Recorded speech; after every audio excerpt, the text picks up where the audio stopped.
안녕하십니까. 지산도TV 구독자님, 시청자님, 천명국가 대한민국을 향한 여정에 함께 하신 여러분들께 감사를 드립니다. 돌아보면 2019년 그 문재인 정권 당시 조국 사태가 한참일 때 제가 그 첫 유튜브 방송을 시작을 해서 올해 햇수로 7년째 이제 6년째 접어들어가고 있습니다.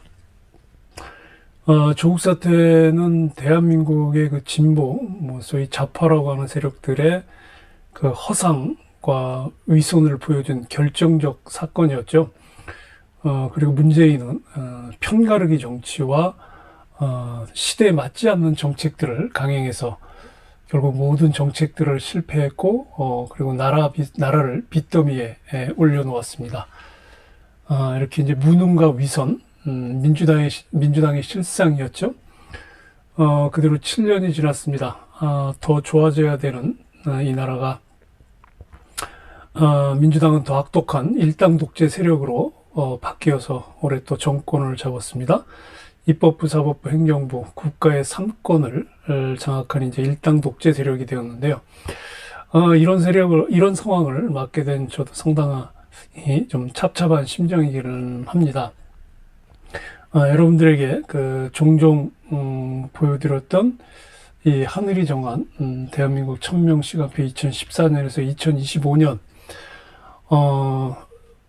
사실 올해 주역 작년에도 그랬고 올해 초에도 주역 점괘를 통해서 굉장히 힘든 한 해가 될 거라고 계속 말씀을 드렸습니다. 작년 11월에 2025년 국군을 말씀드리면서 그 얘기를 했는데, 이제 그 다음 달 이제 12월 3일 날 비상계엄 나면서 국가가 굉장히 그 비상계엄의 소용돌이에 빠지면서 굉장히 혼란한 한 해가 됐죠. 그래서 이게 문 대통령이 탄핵이 되고 했던 그런 모든 과정들이 사실 제가 예상했던 것보다, 그러니까 점괘라기보다는 예상했던 것보다 훨씬 더 깊고 넓게 이 어려움들이 진행되고 있었습니다. 어찌 보면 예상이라기보다는 말씀드린 것처럼 2025년은 굉장히 힘든 한 해가 될 거라고 말씀드렸지만, 사실 어떻게 보면 저의 바람이었을지도 모릅니다.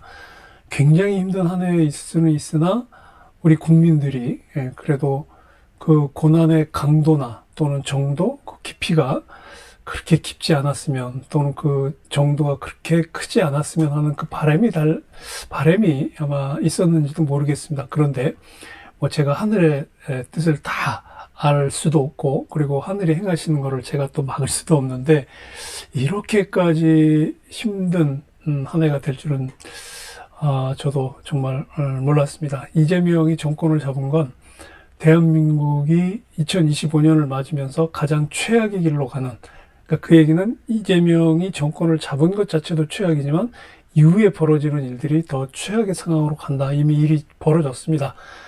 저의 바람과는 달리 하늘은 대한민국에게 가장 깊은 시련을 던지셨습니다. 우리는 그 시련을 딛고 일어서야 합니다. 많은 분들이 힘들어하고 많은 분들이 지금의 상황을 받아들일 수 없는 절망의 상황에 있지만, 그래도 우리는 이 상황을 견디고 나아가야 합니다. 제가 오늘도 그 말씀을 드리려고 하는데, 사실 그 이재명 정부가 어떻게 갈 것인지는 여러분들이 아마 다 아실 겁니다. 그래서 그런 상황들을 우리가 힘을 합쳐서 마음을 강하게 해서 이겨내야 하는 것이죠. 7년 전입니다. 2019년 조국 사태가 한참일 때 제가 그해 2019년 9월에 처음 올렸던 영상, 문재인의 운명인데요. 제가 오늘 보니까 원고를 준비하다 보니까 조회수가 102만 회였더라고요. 그리고 댓글이 1100개가 이렇게 되고, 그리고 이제 두 번째 올렸던 그 영상이 이제 그 조국이 10월 초에 법무부 장관 사퇴하고 윤석열의 운기라는 주제로 해서 올렸습니다. 이때는 이제 지산도원 TV도 아니었고 제 개인 이름으로 해서 올렸는 건데, 조금 전에 제가 그 1000명의 시간표를 보여드린 것처럼, 올해 그 고난의 깊이와 정도는 이젠 가름할 수가 없다. 저는 정말 깊은 바람으로, 25년 올 한 해가 굉장히 힘든 한 해가 되지만, 그래도 그 정도는, 좁고, 그 깊이는 좀 얕게 지나갔으면 했는데, 이재명의 당선을 보고 25년 올해 14년의 마지막 하늘이 정한 시간표의 고난의 정도는 넓고 깊겠구나. 그래서 제가 보는 이재명의 그 이재명 정권의 그 규정은 그렇습니다. 이재명 정권의 출범은 이 나라의 1000명을 거스르는 역사적 비극이다. 그러니까 이재명이 이 대통령 자리 정권을 잡은 데 올라온 데까지는 저는 깊은 하늘의 뜻이 또 있다고 생각합니다. 이 대한민국의 새로운 1000명 국가로 가기 위해서 모든 악한 것들을 다 뒤집어 엎을 필요는 있거든요. 그래서 이재명을 가장 높은 자리로 올리신 것이 아닌가. 이재명이 똑똑하고 이재명이 잘나서가 아니라 그렇게 함으로써 모든 것을 처음부터 다 뒤집으려고 하는 하늘의 뜻이 아닌가 생각을 합니다. 마치 그 민주당이 자기들이 뭔가 크게 할 수 있을 것 같은데 국가의 운명은 정당이 좌우하는 것이 아니거든요. 제가 지난주에 그 사도세자의 죽음과 민주당 일당 독재라는 그래서 망국의 거울이라는 이제 쇼츠를 제가 올렸는데 그 쇼츠 영상으로만 하기에는 좀 부족해서 오늘 제가 오늘 영상을 올립니다. 이 하늘이 내린 나라라고 하는 이 1000명 국가는 이 우리 민족의 그 1000명을 훼손하는 그런 사람들에게 그런 자들에게 역사의 심판을 내리게 되는 그 기준이 되는 거죠. 그러니까 하늘이 내린 나라의 뜻에 맞지 않는 자들이 정권을 잡고 그들이 대한민국을 어지럽힌다면 하늘이 용서치 않는다는 거죠. 또 그걸 통해서 하늘은 우리에게 이제 역사의 새로운 변곡점으로 가기 위한 준비다라고 말씀을 드릴 수가 있습니다. 그동안 제가 하늘이 내린 나라, 세계를 주도하는 대한민국이라는 1000명 국가 대한민국을 저의 신념으로 삼고 또 믿음으로 삼고 여러분들과 이 유튜브 채널을 통해서 함께 7년을 해왔습니다. 민족의 1000명을 욕되게 하고 훼손하는 이 이재명 정권을 하루빨리 종식시켜야 된다는 생각이 점점 깊이 들어갑니다. 하늘이 정하신 1000명의 시간표에서 이렇게 가장 극도의 고난과 혼란을 주셨다면 여기에 맞춰서 이것을 극복할 수 있는 방법을 생각을 해야 되겠죠. 그런데 그 방법은 7년 전 문재인 때와는 다릅니다. 그리고 문재인하고 이재명은 또 종자가 달라요. 그래서 많은 생각을 하게 합니다. 대선 이후 굉장히 많은 생각으로 시간을 보냈습니다. 그래서 저는 개인적으로 뭐 아시는 분들은 알겠지만 제가 중요한 일이 있거나 또 중요한 결정을 해야 할 때는 이제 단식을 합니다. 한 5일 정도. 그래서 오늘이 6월 8일 일요일인데요. 내일 일주일 동안 단식을 통해서 새로운 생각을 좀 정리를 해보려고 합니다. 자, 오늘은 그 역사를 돌아보는 주제, 쇼츠에 올린 내용을 조금 더 여러분들과 함께 더 생각을 해보기 위해서 영상을 올립니다. 조선 말기 사도세자의 그 비극적인 죽음과 그 배후에 있었던 그 노론 세력이라고 하는 정치 세력의 일당 독재, 그리고 우리가 현재 목도하고 있는 더불어민주당의 이 전체주의적 일당 독재 행태를 조금 비교 분석해 보도록 하겠습니다. 역사가 반복된다고 했나요? 260여 년 전 조선을 멸망의 길로 이끈 당파 정치의 폐해가 지금 260여 년 후인 지금 이 순간 다시 반복되고 있는 것이 아닌지 한번 우리가 좀 살펴볼 필요가 있습니다. 첫 번째는 이모화변입니다. 사도세자 영조의 아들이었던 사도세자의 비극적 죽음이 일어났던 해죠. 이모년이었습니다. 영조와 사도세자의 갈등이 있었던 것이 부자 간의 사이가 좋지 않아서 갈등이 있었던 것이 아니죠. 바로 당파의 갈등입니다. 노론의 지지를 얻고 왕위에 오른 영조가 소론과 가까운 사도세자를 보면서 마음이 편치 않았을 겁니다. 1762년 윤달 5월 12일에 그 조선 역사상 정말 가장 비극적인 사건이죠. 아버지가 살아있는 아들을 7일 동안 뒤주에 끈으로 묶어서 그냥 생매장을 한 거나 마찬가지죠. 그래서 참 그 생각을 하면 굉장히 고통스러웠겠다. 여러분 안 그러겠습니까? 그냥 산채로 그 뒤주에 움직일 수도 없는 곳에 갇혀서 결국 7일 만에 목숨을 끊어지게 했는데 그 7일의 시간이 사도세자가 얼마나 고통스러웠을까. 그래서는 조선의 왕들 중에 어쨌든 그 사도세자도 아버지 영조가 대리청정을 했기 때문에 직을 했습니다. 그죠? 왕의 역할을 했었어요. 그래서 조선 왕 중에서 사실 단종 또 이 사도세자만큼 비극적인 그런 임금이 또 어디 있을까 참 생각을 해요.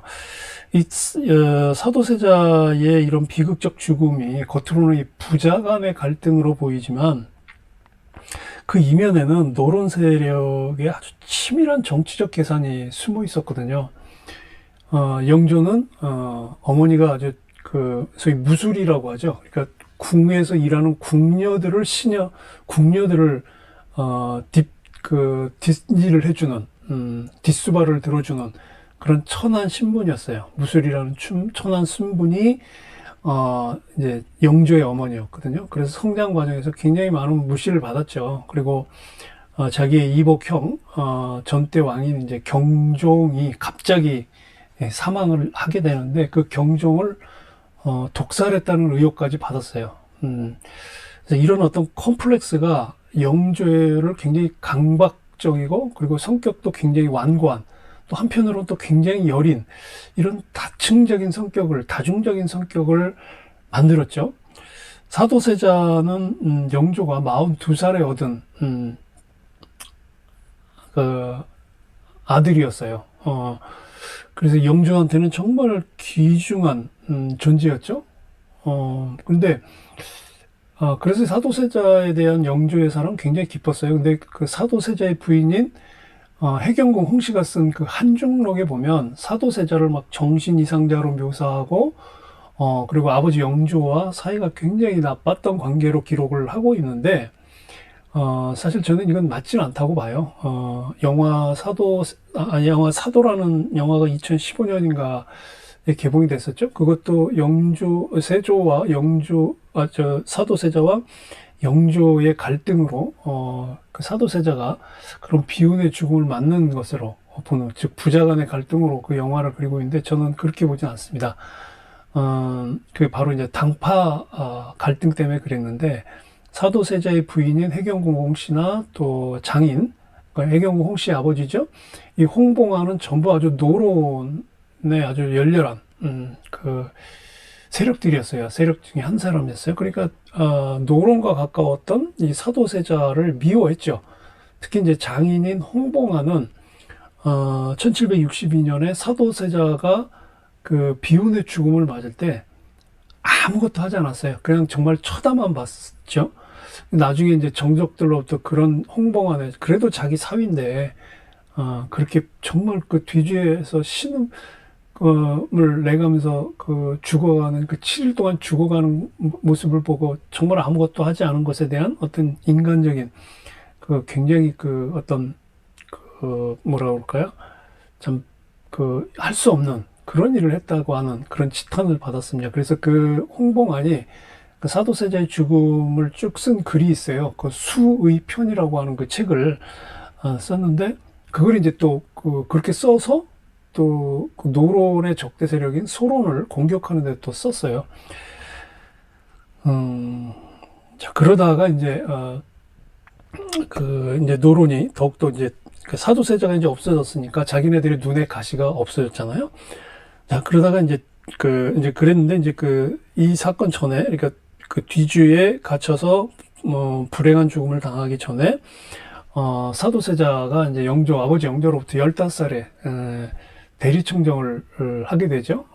그러니까 대리청정을 받게 되면서 노론이 사도세자에 대한 그 증오, 공격이 더 심해져 갔어요. 그러니까 그 왕직을 수행하기 전, 그러니까 대리청정을 받기 전까지는 그렇게까지 심하지는 않았는데 15살에 이제 영조로부터 대리청정을 받으면서 노론의 공격, 증오가 더 심해져 갔는데 그 결정적인 사건이 뭐였냐면 이 나경원의 고변이라고 하는 거였어요. 이게 나경원은 그 사도세자가 영모를 꾸미고 있다.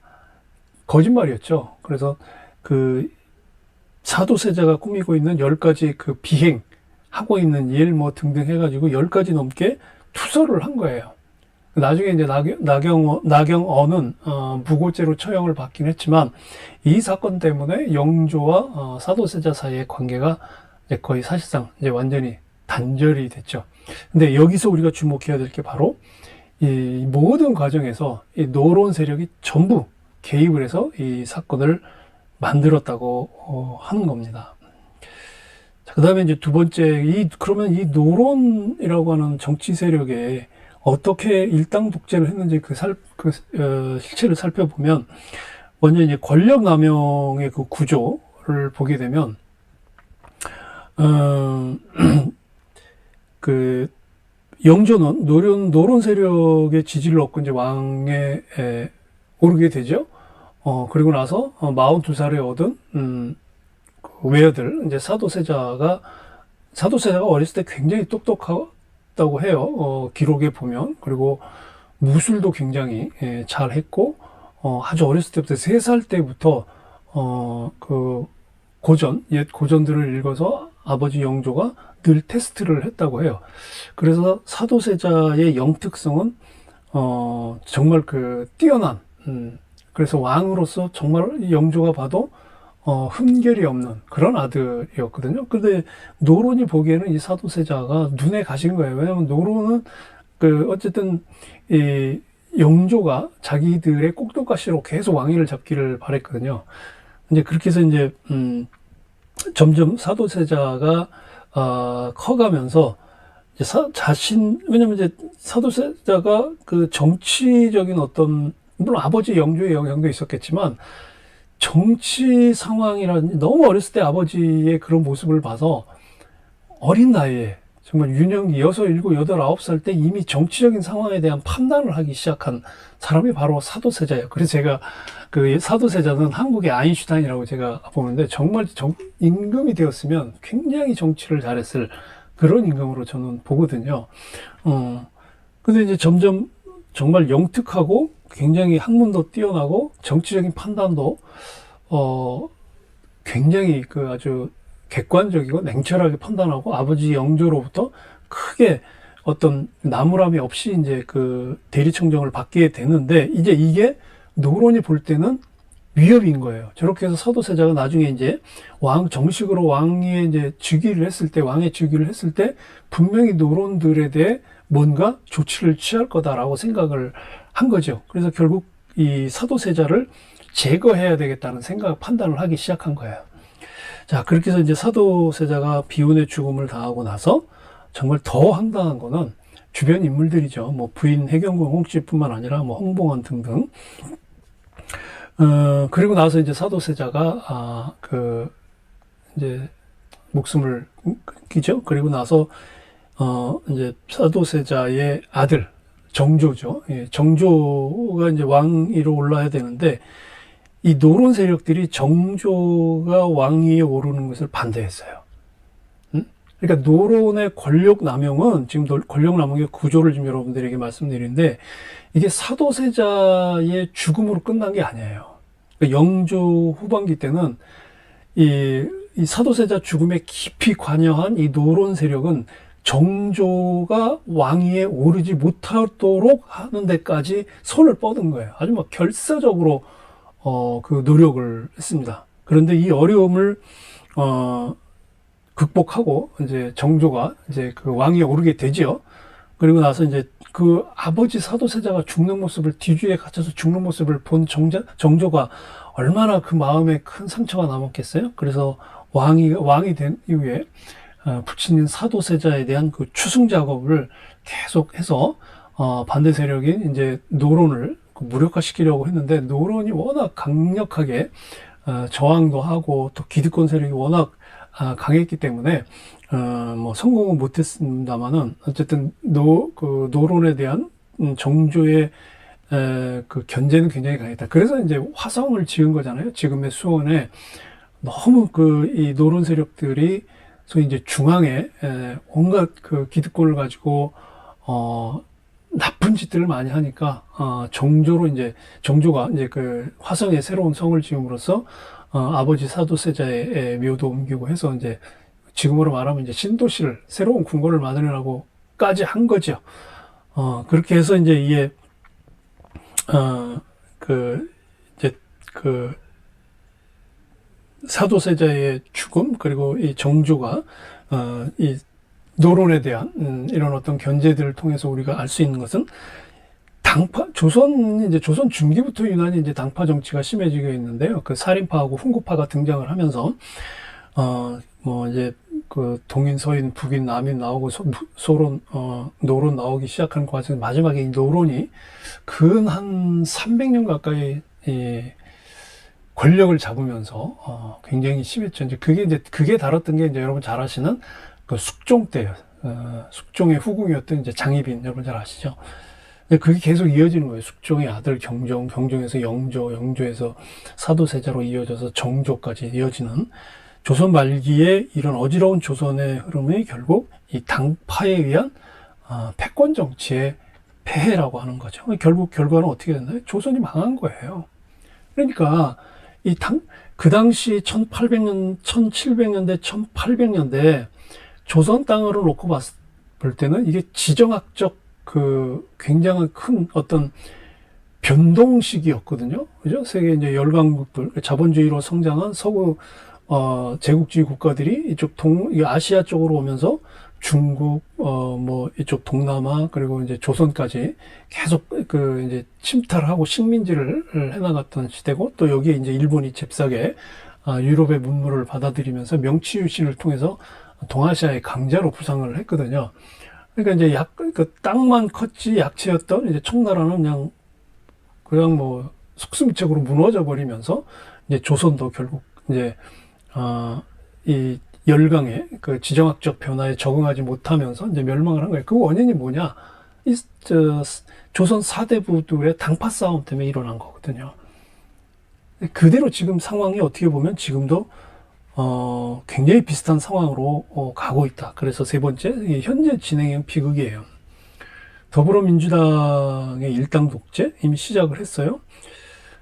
이재명 정권의 등장과 위기를 살펴볼 때 이재명 당선이 제가 선거 끝나고 제가 몇 차례 그 영상을 올리긴 했지만, 대한민국의 정권 교체가 아니다. 이거는 대한민국의 정치적인 위기, 그리고 구조적인 정치적인 문제들이 연장되고 있는 거라는 거죠. 여러분들 한번 보세요. 지금 우리가 목도하고 있는 이 상황이,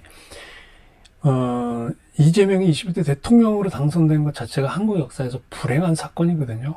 그리고 25년도에 일어나는 굉장히 큰 어떤 고통의 사건들이 이재명의 대통령 당선으로 인해서 끝난 게 아니라 시작이 된다는 겁니다. 그 여파는 26년까지도 갈 수 있어요. 이재명이가 대통령이 됐기 때문에 25년에 끝나야 될 12년 동안의 대한민국 1000명의 시간표, 굉장히 힘들었던 대한민국의 고난의 12년의 역사에서 마지막 25년의 고통은 너무 심하기 때문에 26년까지도 여파가 갈 수도 있다. 그러니까 결국 대한민국의 정치적인 위기가 연장이 되고 이것이 더욱더 앞으로 심각한 상황으로 전개될 가능성이 굉장히 높다는 거죠. 제가 지난 7년 동안 천명국가 대한민국이라는 신념, 믿음을 가지고 이 나라의 올바른 길을 제시를 해왔고, 또 많은 분들이 함께 저와 지담도원 산신예전을 통해서 함께 하셨고, 그리고 이 TV를 통해서 여러분들 시청을 통해서 함께 하셨고, 여러 가지 또 직접 찾아오시기도 하고 또 상담을 하기도 해서 여러 가지로 많은 분들이 지담도원 TV와 인연을 맺어왔는데, 이제 이재명 정권의 등장은 새로운 국면이다. 그래서 이전에 문재인 정권 때와는 이제 전혀 다른 상황으로 갔다. 하여튼 이런 여러 가지 이유 때문에 제가 이제 이재명에 대해서 굉장히 비판적이었는데, 두 번째 이제 민주당의 일당 독재가 얼만큼 더 심해질 거냐. 뭐 지금 이제 입법 행정은 완전히 잡았죠. 이제 지금 사법부를 장악을 하고 있습니다. 그래서 대법관을 증원을 하면서 100명으로 증원하면서 판사가 아닌 사람도 이제 대법관이 될 수 있도록 한다는 거, 결국 사법부를 손안에 넣겠다고 하는 거죠. 이 지금 현상이 조선 말기의 노론 세력이 그 일당 독재를 통해서 국가를 어지럽힌 그런 상황이 너무 놀라울 정도로 유사하다라는 거예요. 그야말로 지금 민주당의 일당 독재는 국헌문란이거든요. 이런 국헌문란 현상이 조선 말기의 노론 세력과 정말 유사한데, 그 양상이 세 가지예요. 이 세 가지인데, 첫째, 권력 독점입니다. 노론이 영조를 등에 업고 권력을 독점을 했죠. 권력을 장악을 했죠. 그런 것처럼 민주당이 현재 이재명을 등에 업고, 그리고 입법부는 이미 완전히 장악을 했죠. 그래서 대통령이 된 이재명이 등에 올라타서 행정부 사법부를 장악하면서 이 나라를 위기와 혼란 속으로, 그리고 혼돈 속으로 빠뜨릴 겁니다. 그리고 두 번째, 민주당의 일당 독재의 양상은 이제 반대 세력의 제거예요. 지금 대통령 선거 끝나고 많은 분들이 저에게 그 연락도 하시고 또 유튜브에 댓글도 올리시고 하는데, 뭐 이미 우려됐던 바입니다. 제가 이걸 어떻게 해결할 것이냐라고 하는 것을 이제 내일 5일간 이제 단식 기도를 통해서 좀 생각을 좀 해야 되는데, 분명히 다른 건 7년 전 문재인 때하고는 전혀 다르다, 상황이. 그리고 두차 여러분들에게 말씀드리지만, 이재명은 보통 그냥 평범한 일반인이 아니라는 거예요. 물론 정치인 자체가 평범하지는 않지만 그 중에서도 이재명은 일반인이 아니다라는 거죠. 그래서 이재명을 수사한 검찰이나 재판한 판사, 그리고 자신들과 대적한 모든 정치 세력을 제거하는 정치 보복을 시작을 할 겁니다. 타겟이 이제 보수 진영의 정치인들이 먼저 됐죠. 벌써 시작을 했죠. 특검으로 지금 윤석열 정부에 대한 정치 보복을 하겠다고 공식적으로 이재명하고 민주당이 선언을 했습니다. 자, 이건 260여 년 전 억울하게 죽음을 당한 사도세자의 뒤주의 죽음이 다시 반복될 가능성이 굉장히 높은 거죠. 이런 그 민주당의 일당 독재, 그리고 반대 세력 제거를 통해서 사도세자와 같이 억울한 죽음을 당하는 희생자들이 나올 거라는 건, 이미 벌써 이재명이 그 당대표 하면서 대편동, 대장동 관련해가지고 관련자들 5분이 스스로 목숨을 끊거나 의문의 죽음을 당했거든요. 근데 대통령이 돼서 이 복수의 칼날을 휘두르는데 거기에 딸려나가지 않은 사람이 어디 있겠습니다. 그래서 이재명과 민주당은 이제 무소불위의, 아무 견제도 받지 않는 무소불위의 권력이 되었죠. 이 결과는 뭐냐? 그럼 우리 국민들에게 고스란히 그 고통이 다 온다는 거죠. 그래서 이 견제 기능이 무력화되면서 우리 국민들이 더 불행할 거다. 이건 1930년대 우리 인류 역사에서 정말 끔찍했던 비극의 역사였던 독일의 나치 정권의 등장과 히틀러의 독재 정치죠. 이건 독일의 역사뿐만 아니라 전 세계적으로도 굉장히 불행했던 근현대사의 한 페이지입니다. 유대인 300만이 넘는 유대인을 학살했고 2차 세계대전을 일으켜서 전쟁의 소고리로 빠뜨리고, 그리고 많은 독일 국민들을 우민화시켰던 히틀러 나치 정권이 마치 지금 대한민국에서 재현되고 있다라고 하는 겁니다. 자, 그래서 우리 만국의 길로 지금 가는 건데, 이재명 민주당의 일당 독재는 만국의 길로 가는 거예요. 이게 특정 정당이 권력을 독점하고 국가의 모든 기능을 장악하려고 한다는 거, 이게 조선시대 당파 정치의 폐해가 그대로 나오는 거거든요. 그러니까 민주당의 당파적인 이익만 계속 추구하겠죠. 그리고 정치도 그렇게 갈 거고요. 국가의 기반을 흔들어 놓을 거고요. 국민들의 고통은 눈여겨보지도 않을 거예요. 마치 2260여 년 전 조선이 그랬던 것처럼 말입니다. 그래서 조선이 멸망한 것처럼 그런 거죠. 자, 네 번째, 이제 천명국가 대한민국의 길입니다. 사도세자의 비극에서 우리가 얻을 수 있는 역사의 교훈은, 권력의 집중과 견제되지 않는 권력이 얼마나 위험한지를 보여주는 거예요. 노론이 득세하면서 얻은 그 패권 정치는 결국 이 정치적인 균형을 무너뜨렸습니다. 그리고 국가 체계에 불안정을 가지고 왔죠. 그래서 지금 제가 쇼츠에도 말씀드렸죠. 대한민국은 균형이 깨어진 나라다. 민주당에 의해서 대한민국의 균형, 사회적인 균형, 정치적 균형, 모든 국가 체제에서 균형이 깨져버린 겁니다. 자, 이건 어느 시대에서든지 권력의 견제나 이 균형이 얼마나 중요한지를 우리는 이걸 통해서 알 수 있는 거예요. 그래서 우리가 천명국가의 길로 간다? 천명국가 대한민국이다? 제가 계속 말씀드리지만 이거는 국뽕이 아닙니다. 우리나라가 최고야. 이런 어떤 헛된 국뽕도 아니고 허황된 믿음도 아니에요. 그냥 이 8,000년의 역사 속에서 우리 한민족의 역사의 그 맥으로 관통해온 하나의 흐름이에요. 그리고 늘 역사적으로 시기가 있었을 때 그 시기를 견디고 넘어온 우리 민족의 정체성입니다. 천명국가라고 하는 것이. 그래서 이건 이 천명국가가 지금 조선이 망하고 나서 일제강점기 전쟁 그리고 산업화 민주화라는 과정을 겪으면서 잊어버린 거예요. 그리고 서구 문명이 들어오면서 잊어버린 겁니다. 천명을 잃어버린 거예요. 잃어버리고 잊어버리고 우리의 정신을 잃어버린 겁니다. 우리의 정신적 뿌리를 잊어버린 겁니다. 하늘이 내린 나라 대한민국이라고 하는 이 천명의식이 우리에게 지금 필요한 거예요. 그러기 위해서는 우리가 내부의 그 적폐를 청산해야 돼요. 그게 뭐냐? 바로 민주당 일당 독재를 빨리 종식시켜야 되는 거예요. 그래서 저는 이재명 정권의 그 빠른 종식을 위해서 힘을 쓰려고 합니다. 이건 뭐 단순히 뭐 정치적인 대립의 문제가 아니라 이 나라의 운명이 걸린 문제입니다. 그가 정권을 잡고 있는 동안 대한민국은 굉장히 혼돈의 소용돌이로 빠질 것이고 많은 분들이 더 고통을 받게 될 겁니다. 우리는 사도세자와 노론 권력의 일당 독재를 통한 역사의 교훈을 통해서 이 권력 집중이 얼마나 위험한지 그리고 일당 독재가 얼마나 위험한지를 우리가 알고 그리고 특정 정파나 이념에 치우치지 않는 그런 균형 잡힌 정치 시스템이 얼마나 중요한지를 우리가 다시 한번 생각해 봐야 합니다. 지산도 원TV의 구독자님, 시청자님, 이 사도세자의 비극은 이 단순한 역사적인 사건이 아닙니다. 그건 우리 지금 현대 정치에서도 적용될 수 있는 중요한 교훈이 되거든요. 260년 전에 조선을 멸망의 길로 빠지게 한 이 노론의 일당 독재, 그리고 현재 대한민국을 위기로 몰아가는 민주당의 전체주의 일당 독재 사이에는 너무나 놀라운 유사점이 있어요. 때로는 역사는 반복합니다.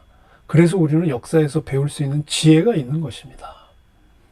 이 천명국가 대한민국이 정말 진정한 세계를 이끌어가는 주도국가로 가기 위한 우리의 캐치프레이즈고 우리의 모토가 되어야 되는데, 그러기 위해서는 먼저 이 이재명 일당 독재의 사슬을 반드시 끊어내야 됩니다. 저는 여러분과 함께 이 역사적 사명을 완수해 가겠습니다. 제가 이 문재인 정권 때 아까 보여드렸던 102만 명이 보신 문재인의 운명이라는 영상을 통해서 많은 분들이 문재인 정권이 잘못됐다는 걸 알고 결국 정권이 교체가 됐어요. 그죠? 저는 저 나름대로 제가 정치를 하는 것도 아니고 정치인도 아닙니다만은 저 나름대로 대한민국의 올바른 방향을 위해서 노력하고 성과를 이뤘다고 생각합니다. 자, 이제 2014년부터 2025년의 1000명의 고난의 시간표의 마지막 시간입니다. 굉장히 큰 어려움이 다가 있습니다. 이걸 해결하기 위해서 새로운 방법을 모색을 해보려고 합니다. 아까 말씀드린 것처럼 이재명은 보통의 평범한 사람이 아닙니다. 이재명은 악귀에 빙의 되어 있는 인간입니다. 마음 먹으면 자신의 손으로 흉기를 들지 않고 많은 사람들을 죽일 수 있는 힘이 있습니다. 이재명은요. 그래서 앞으로 어떤 짓을 할지 몰라요. 그러니까 이런 자와 섣불리 싸우는 건 굉장히 조심스럽습니다. 아까 제가 모두에서 그랬죠. 이재명은 문재인과 종자가 다르다고요. 그래서 우리는, 그리고 이재명 정권이 빨리 종식되기 바라시는 여러분들은 우리가 함께 정신무장을 해야 합니다. 문재인 때는 그런 거 필요 없었어요. 근데 이재명 정권, 민주당의 일당 독재를 깨기 위해서는 그걸 강하게 바라는 분들은 정말 강하게 정신무장을 해야 됩니다. 그건 뭐냐? 우리가 지금까지 잃어버렸던, 조선이 멸망하고 일제강점기를 거치면서 지금까지 흘러오는 100여 년의 역사 속에서 우리가 잃어버린, 그리고 우리가 잊어버린 우리의 정신적 뿌리, 우리의 정신 원형을 다시 찾아야 되는 거예요. 그래서 제가 그걸 산신신앙으로 보고 있는 겁니다. 제가 모시고 있는 그 산신당이 지산도원입니다. 잘 아시겠죠? 지산도원에서 제가 모시고 있는 산신은 사찰에 있는 그 부처님의 호법신으로서의 산신당하고 다릅니다. 사찰에 있는 산신당은 부처님을 지켜주는 호법신으로 모셔져 있는 거예요. 우리가 그 격화시킨 거죠. 삼국시대 불교가 들어오면서 원래 우리 고유의 신앙 정통이었던 이 산신신앙에서, 그리고 각 마을마다 있었던 산신당을 옮기고 거기에 법당 대웅전을 지으면서 우리의 고유 신앙이었던 산신을 부처님을 지키는 호법신으로 격화시켜 버린 거예요. 우리는 이제 그 산신을, 우리 고유의 산신 신앙을 되찾아야 하는 거예요. 산신은 부처님을 지키는 호법신이 아닙니다. 산신은 독립적 지위를 갖고 계신 신격이세요. 이걸 다시 찾아야 된다. 그래서 우리 민족이 처음부터 생겨날 때 함께 하셨던 우리 민족의 정신적 근원이고 독립적인 신격으로서의 산신입니다. 호법신으로 격화된 산신의 위상을 다시 올려야 돼요. 그래서 이런 잃어버렸던 우리의 정신적 뿌리, 그리고 잊고 살았던 이 우리의 산신신앙을 다시 회복을 해야 돼요. 그게 사명입니다. 그래서 제가 지금 네이버 웹소설에 그 도시 속 산신님이라는 웹소설을 연재하는 이유도 그 이유예요. 산신님이 분명히 신격이긴 하나 우리 인간사에 굉장히 깊이 개입을 하시고 인간들과 늘 소통하신다고 하는 것을 소설을 통해서 제가 여러분들에게 알리고 하는 겁니다. 그리고 유튜브에도 그 소설을 계속 같이 올리고 있기 때문에 한번 꼭 읽어보시기 바랍니다. 여러분들이 공감하는 내용도 있지만 또 몰랐던 내용들도 많이 나올 겁니다. 소설에는 저의 체험담도 담겨 있고요.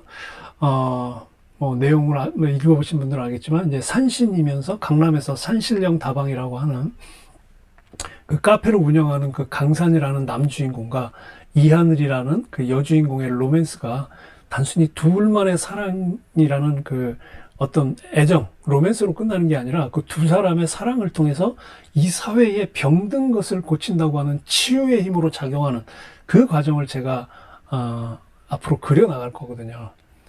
제가 모시는 지산도원, 그 지산도원 산신당에 모셔진 산신님, 그리고 산신신앙으로 여러분들 함께 가셔야 돼요. 그래야 저도 힘을 받고 여러분도 힘이 생깁니다. 그래야 하루빨리 이재명의 민주당의 일당 독재가 종식될 수 있습니다.